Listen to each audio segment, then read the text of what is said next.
The members of Fleetwood Mac open up about Lindsey Buckingham's exit. I'm John Bowden from Rock History Music.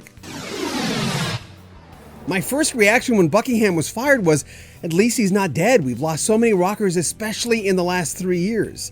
So far, Lindsey Buckingham has not made a statement about his exit from the band, but the group certainly has. They talked to Rolling Stone magazine. First, Stevie Nicks said, "We were supposed to go into rehearsal in June, and he wanted to put it off until November 2019. That's a long time. I just did 70 shows on a solo tour. As soon as I finish one thing, I dive back into another. Why would we stop? We don't want to stop playing music. We don't have anything else to do. This is what we do." You know you have pretty big shoes when it takes two members to replace you. Of course, Buckingham left in the 80s for the first time, being replaced by Billy Burnette and Rick Vito. And then Vito left and Dave Mason came in. And now the replacements, as we reported earlier, are former Tom Petty and the Heartbreakers guitarist Mike Campbell and former Crowded House and Split Enz singer-songwriter Neil Finn. Christine McVie says the chemistry between all of them immediately was there. Now the band have just announced a 52-day tour. It's a big one, kicks off in early October. Go to fleetwoodmac.com for the tour dates. We'll also have them on our website, rockhistorymusic.com.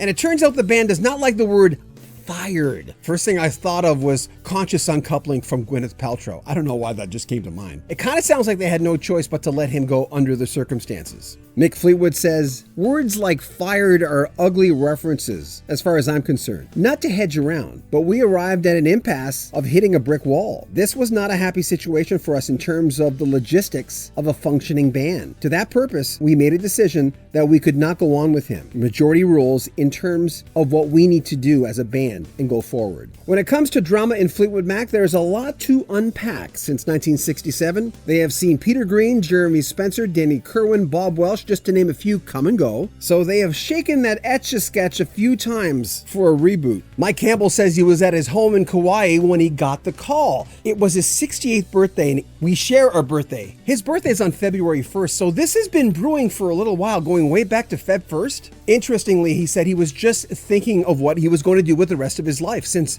Tom Petty died last October.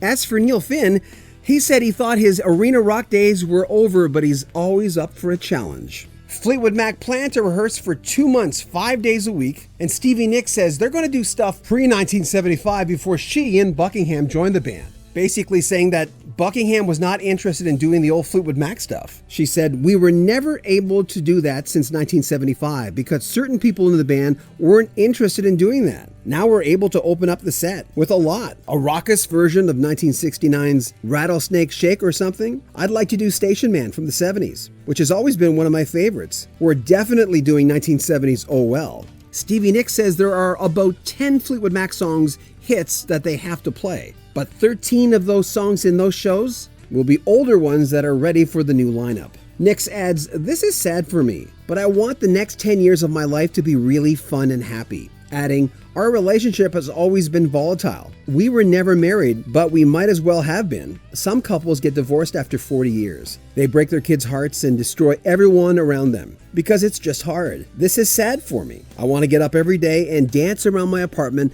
and smile and say, thank God for this amazing life." In 2015, Buckingham told Dan Rather that it has been an up-and-down relationship with Stevie Nicks. Adding, "You would think after all these years, there would be nothing left to work on. But oddly enough, Stevie's and my relationship is still a work in progress." And I guess that says something, doesn't it? About the care, about possibly the parallel motives that have driven us down the roads we've been on. And I have nothing but respect and love for Stevie. I hope she feels the same way about me as well. A lot of you told us in the last video when we were announcing the split with Buckingham that you would not see Fleetwood Mac without Lindsey Buckingham. Even though they're coming to my town, I'm not sure I'll go. Because I have to be honest, Lindsey Buckingham was my favorite part of Fleetwood Mac. Having said that, adding those old Fleetwood Mac pre-1975 songs is kind of exciting to me.